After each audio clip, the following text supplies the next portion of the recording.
all the girls whose stories are in this book. Thank you for being leaders. Thank you for being brave. Thank you for being bold. We are grateful and inspired. And, are you ready? To all the leaders yet to come, big or little, I cannot wait to hear your stories. Hi, it's Mrs. Hott from the Morgan County Partnership, and I'm here with you today to celebrate Black History Month. And for this time, we're going to continue with our Tuesday series on race and diversity with a book called Little Leaders, Bold Women in Black History. I'm really excited to introduce you to girls from our past who struggled, who were different, they were unique, and they were wonderfully made. And they were able to find their strength and do some really cool things. Are you ready? Let's get started. Little Leaders, Bold Women in Black History, written by Vashti. Let's listen to what she says about this book. This book grew out of a project I began during Black History Month. It started as a drawing challenge to myself to illustrate one African American from history every day for the month of February and post the finished image to social media with a brief summary of the woman's accomplishments. As I researched and read amazing stories of women, both known and unknown, I was surprised to be moved so deeply. As a Black woman, I have studied the history of my people, but never have I felt this connected to the beauty and the passion behind their boldness. Whether they were fighting for their families or for social justice, or daring to become an artist or an astronaut, each one of these women broke barriers for those who came after her. That's you and that's me, right? And they used their differences to be bold and to be leaders. We can do that too. Let's listen. In a society where being Black and female meant being an outsider or sometimes even invisible, these women who dared to go after what they wanted, to demand what they deserved. Some of them were reluctant leaders, while others were not even conscious of their bravery, but their legacies live on to prove the way for more of us to follow. Many of them didn't set out to be pioneers, but all of them were, and we can look to each one of them for inspiration.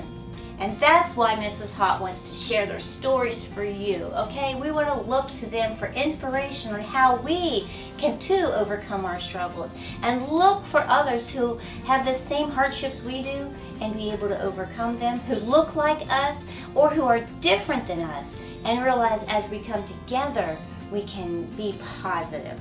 Let's keep looking. I wanted to tell you, this is from Vashti. She wanted to tell you all their stories together to celebrate not only their collective contribution to history, but also their diversity. Some of them you will recognize, such as Harriet Tubman and Rosa Parks, but you'll also meet less famous figures, such as Alice Ball and Mary Bowser. You'll meet scientists, politicians, doctors, painters, sculptors, dancers, and they are all Black women.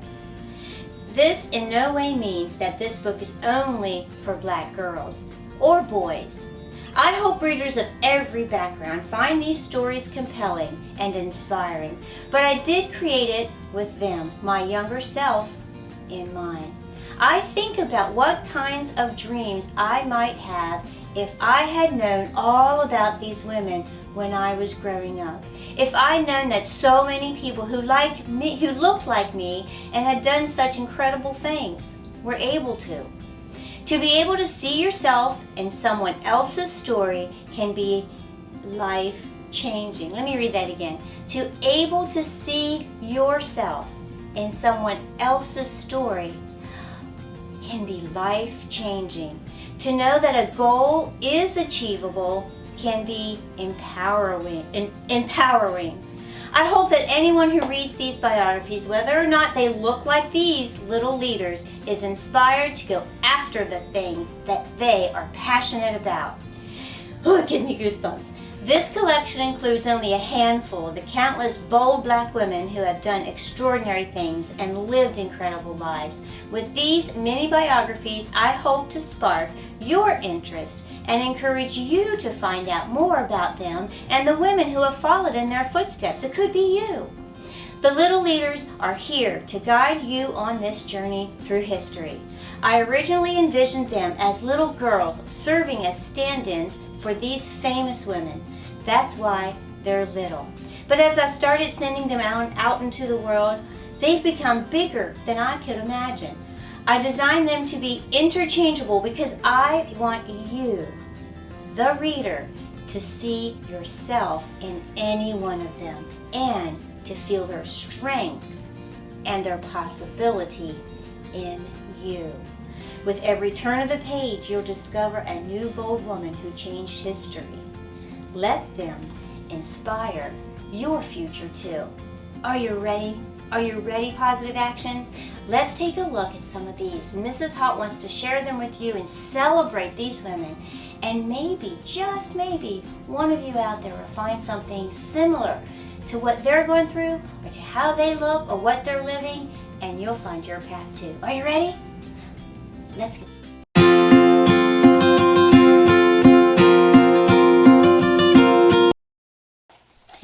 Our next leader. Next, meet Shirley Chisholm, teacher, politician, and activist. Shirley was born in Brooklyn, New York, but spent 7 years of her childhood in Barbados with her grandmother.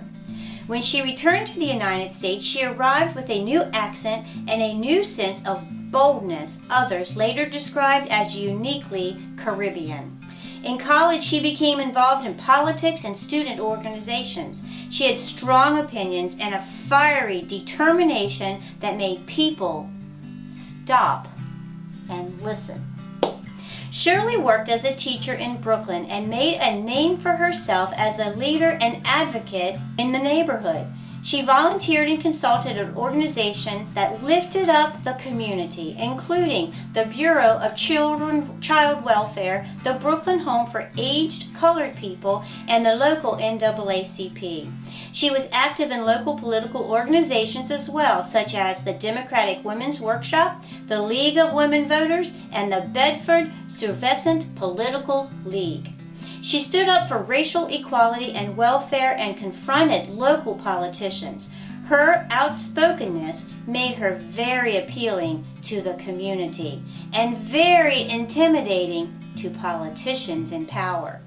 In 1964, she earned a seat in the New York State Assembly, and in 1968, she became the first Black woman elected to U.S. Congress. She made waves when she crossed party lines and stood up to the old leaders of her party. She was an independent thinker and was never one to stay in her own lane. In 1972, she announced her run for president, making history as the first woman and first person of color to bid for a major party nomination. She ultimately lost, but she did achieve her goal of making her party more aware of and responsive to the people. Whoa. Thank you, Shirley. And here's her picture. I'm a candidate of the people.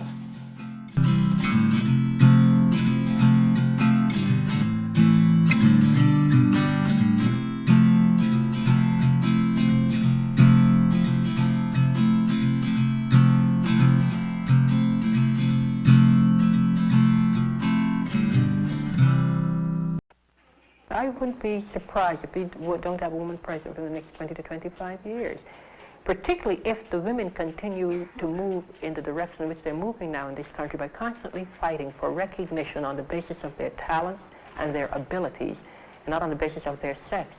And they're making the gentlemen in this country begin to realize that ultimately all discrimination, whether it's anti-woman or anti-black, all discrimination is anti-human.